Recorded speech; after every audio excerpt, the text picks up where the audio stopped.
Easy track volunteers. Good morning.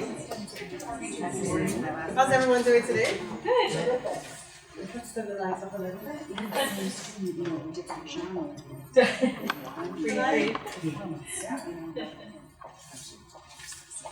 Today, it's a very short presentation, so I brought additional information which will serve as resources for you. Today, before I get started with my presentation, I want you to take a minute to think about your own personal identity development. So I'm going to take you back. I'm going to take you back to the ages of maybe, let's say, 15 to 21. How was that process for you in terms of coming into yourself? Anybody want to share who you are as a person today? Can you think about exactly when you were at crossroads with your own development, your own identity? When you actually came into yourself, you had your own concrete thinking? Yeah. Okay, we're going to say that a little bit. 15 to 21. Go ahead. I think for me, the most major thing was coming out of high school and was supposed to attend a university in Daytona Beach, Florida, Bethune-Cookman as a freshman.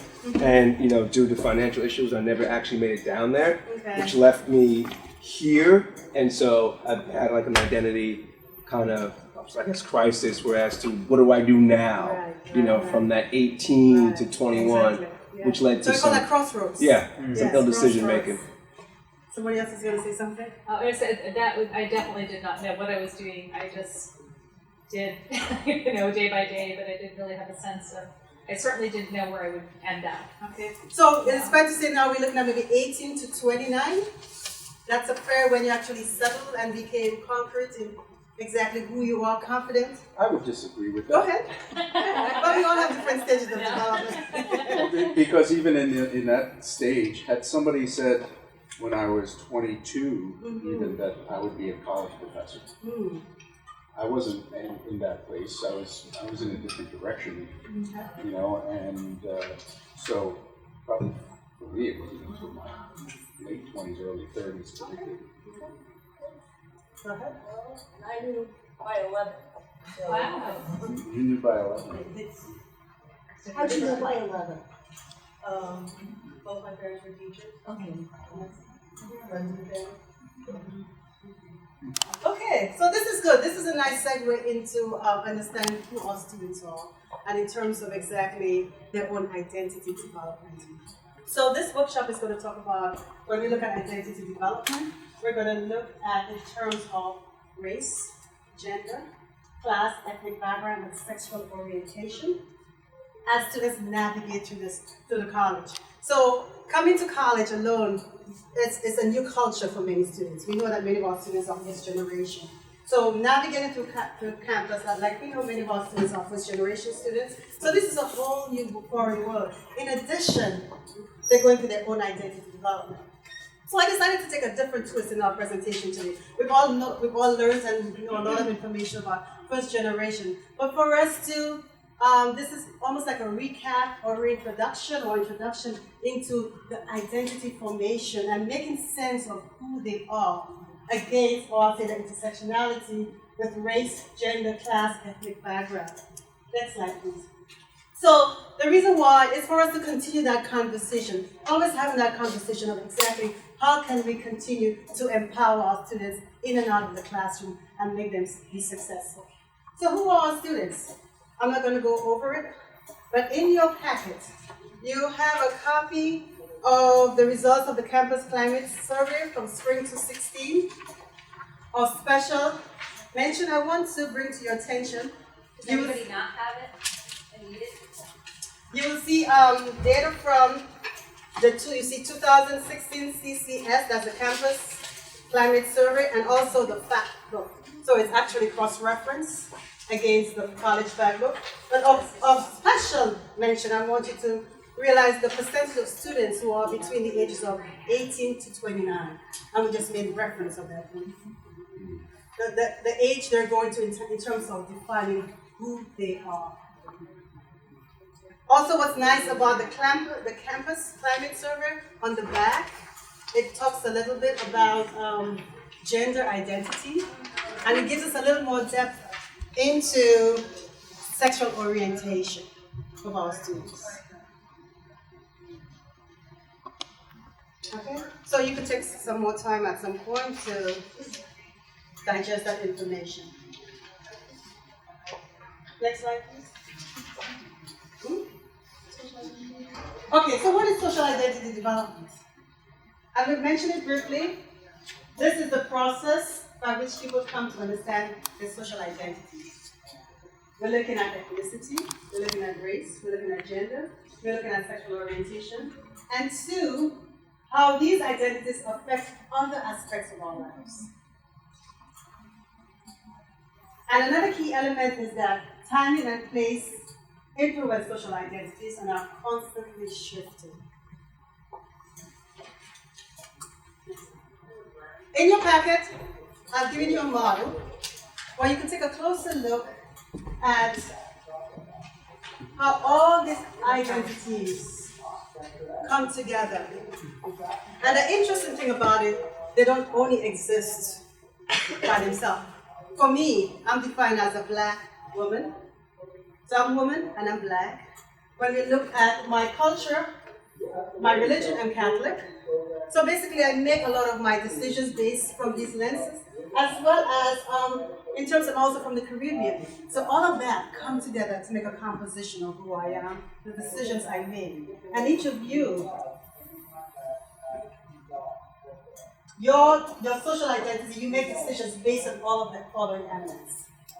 But what's interesting is that the evolution and the processes of coming to ourselves is developmental in each of the following stages. And it's all based on context and place. Next.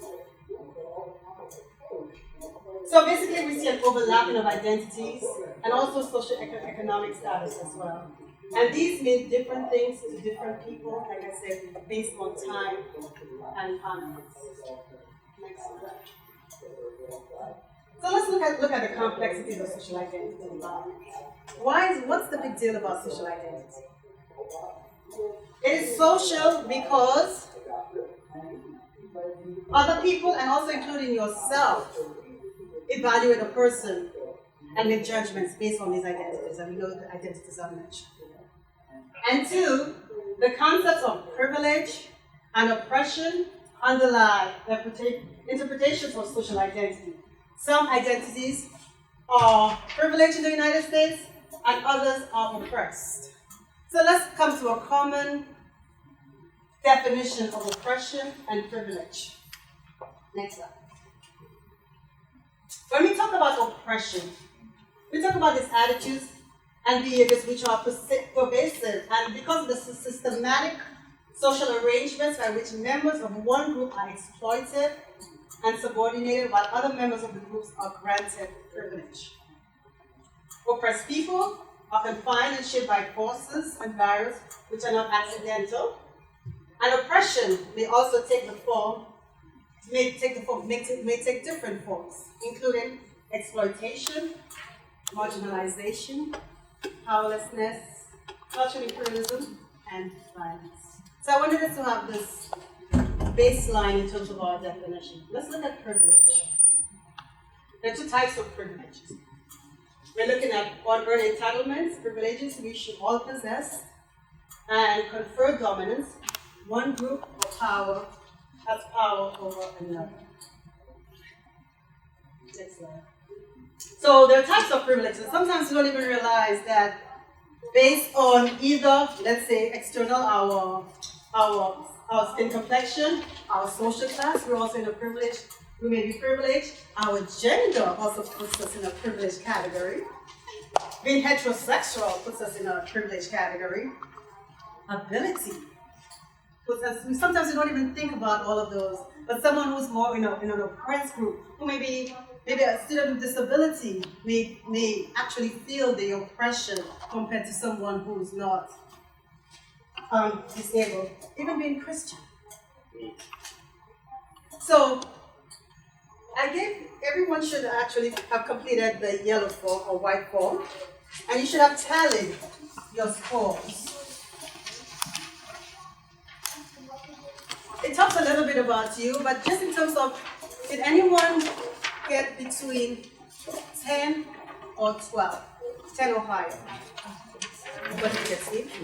11. 11. 11. What about 8? What did everyone else? 8. A 9. 7. 6. So basically the way it works is that the higher your number is that you belong to many of these privileged categories. Sometimes we don't think about those elements. But it helps us stop and think of things we take for granted. But I think it's even more difficult for people who are not in the following categories to really feel the oppression. And these are the things.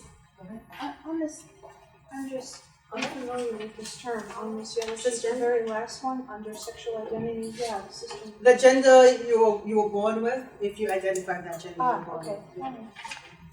Whatever is on your birth certificate, if you recognize that. So I wanted us to think about ourselves and to transfer that to think about our students.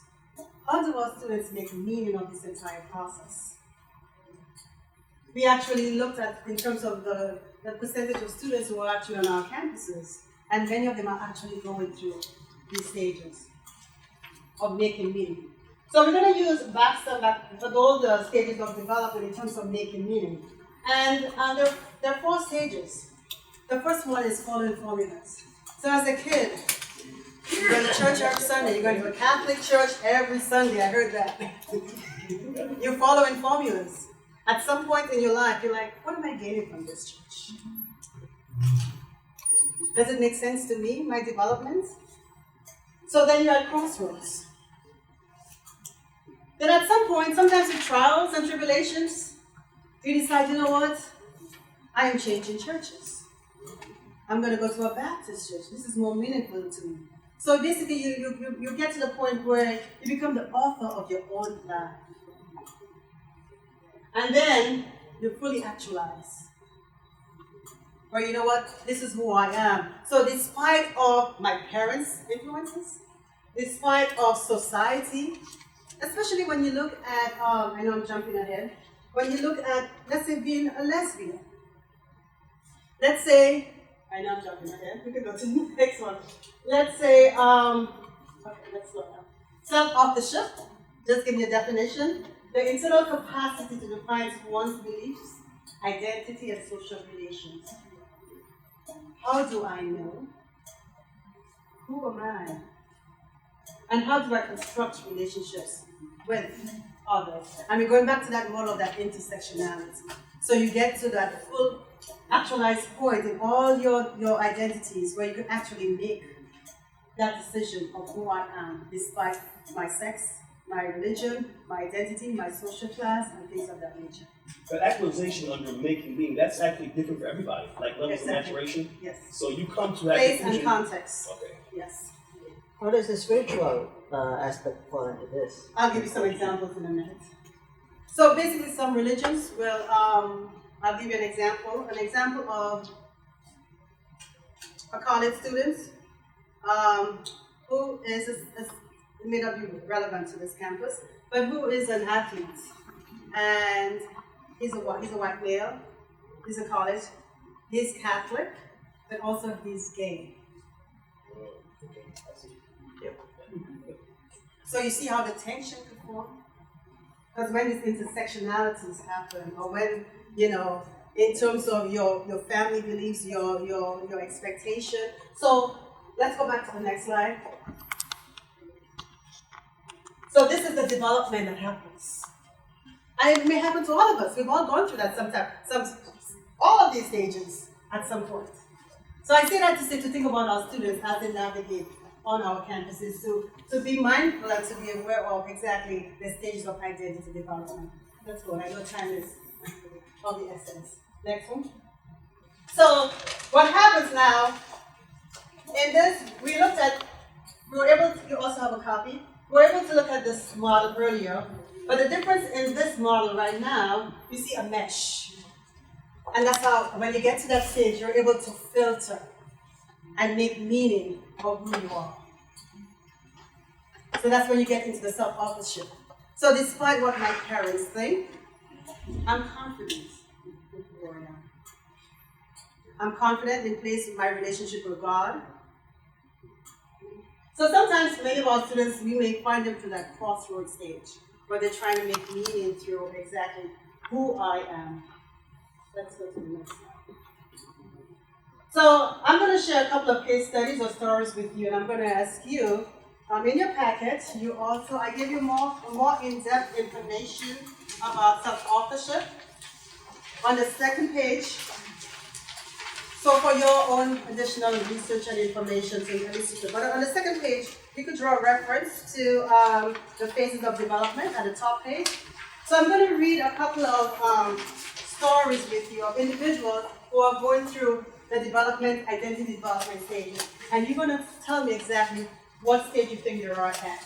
Whether it's the following formulas, crossroads, transitions, and self-authorship, and actually coming to their full. What's that? How much time I have? 11 minutes. Okay. Next slide. So you actually have the stories in your packet. Amy's story. Amy's a 23-year-old student. She's actually a Trinidadian Caucasian. So we're looking at, she's white, but she's also from the island of Trinidad. And she's also, all three stories, based on that study, they were all lesbian. So he made that research was based on looking at being a lesbian, but looking at other identity elements, and see how they all intersect. And we'll see exactly how they made meaning based on where they are in their stages of development. She said, I think lesbians are poor in general. The ones that are wealthy, they were few and far between.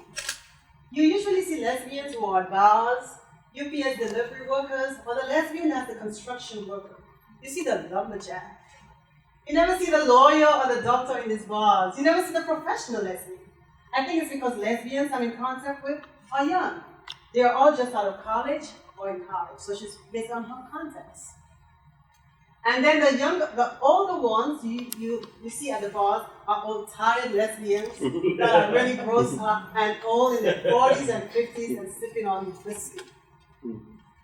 Where do you think she is mentally in her stage of development? Following formulas. Very good. Anybody else want to discount that? Or? Because you can see she is, basically this is all stereotypes. Right? We all know better now, right? We should be sitting in different bars. Or maybe not with one. I want to know what's wrong with being 50 and sipping Me too. Okay, let's look at the second one. Okay, Carmen's story. Carmen's a 19-year-old Puerto Rican Caucasian student.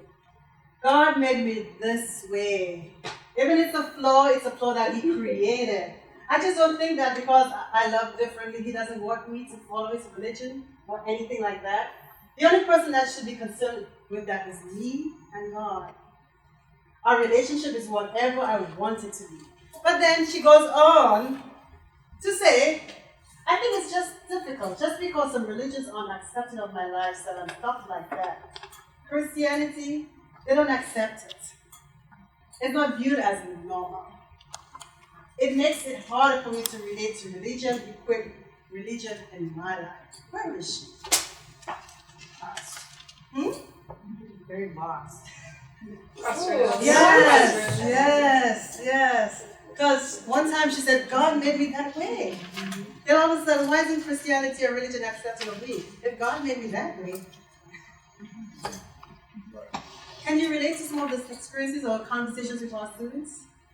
You can see exactly where they are, some of them in their own development. Next. Jackie's story. Temporarily poor, black, gay, etc., etc. So he said, it doesn't make me feel sorry that I'm gay or anything like that, but it makes me wish I could be more able to change the system. I am black, gay, and female and a leftist, and I'm not a Christian. It makes me follow politics that much more. It helps me shape my opinions and my politics and my point of view. Eternal. Face. And even more into the next business, yeah.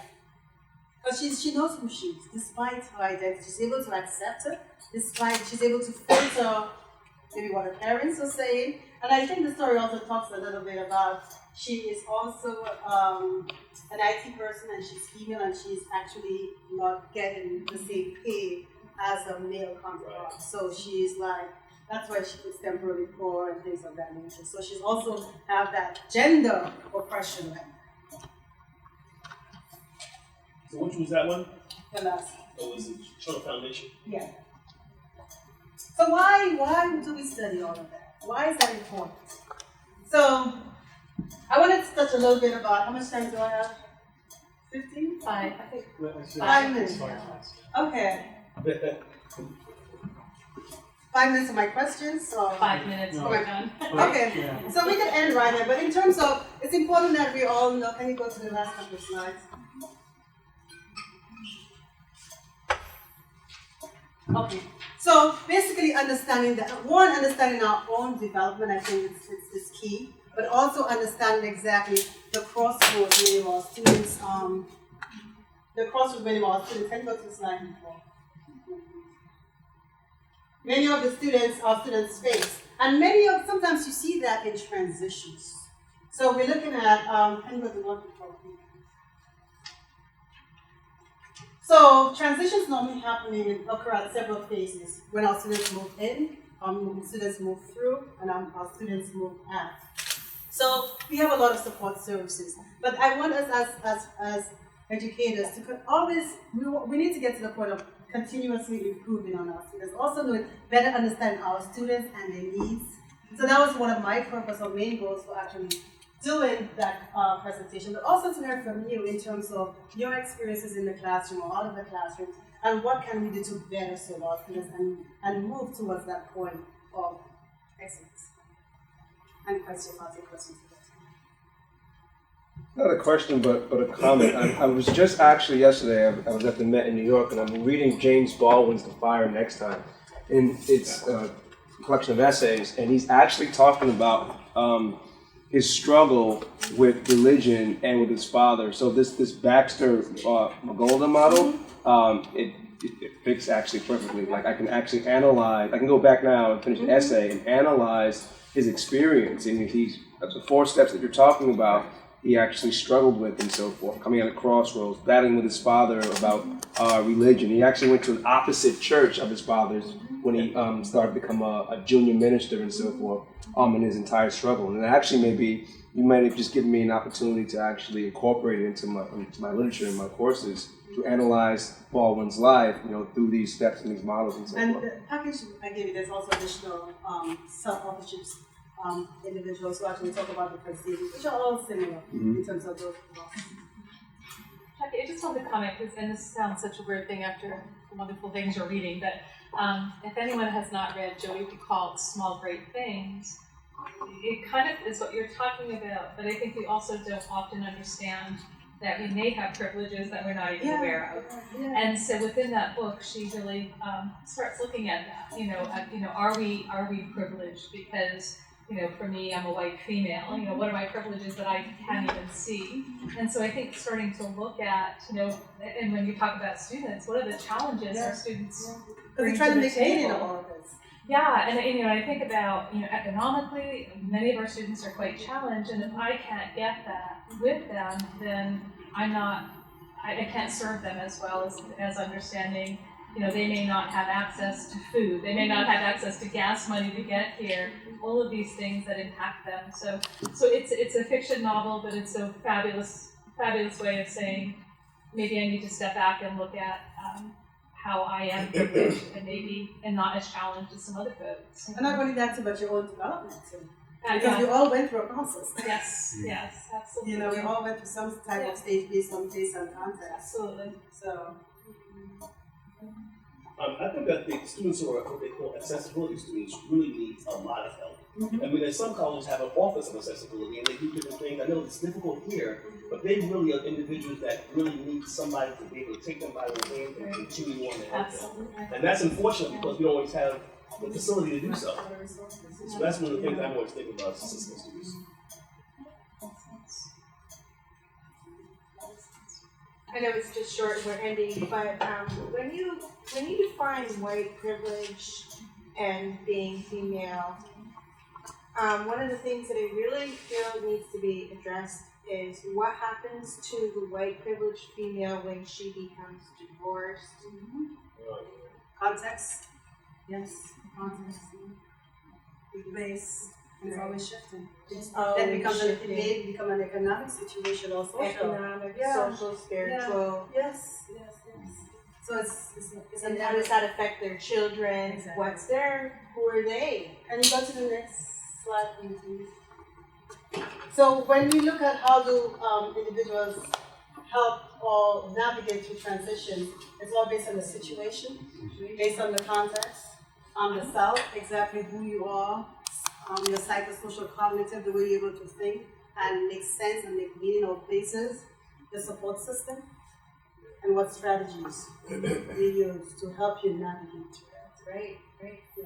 And the children, I'm just thinking too of the children as that word is thrown around a lot. 10 years ago, you didn't hear it as much, but you're hearing it more now, especially with everything that's going on in the news. And I just wonder what happens to the children who are supposedly being raised white privilege when you have so many women that are oppressed because of divorce or circumstance. And one of the things when you get to that stage, that foundational stage, I term it the rate of recovery. What is your rate of recovery? Yeah. Because, I always call it the V factor, where you're at the top and then you go down based on a situation or a trigger or whatever. And then what is your rate of recovery? The first time you go down and you're able to come back. But in terms of what strategies can you use from your previous situation or the resources or support. And that's what we need to empower and teach our students exactly. Things will happen, Right. and I wouldn't be a man, but how do I navigate this environment? How do I navigate the greater world?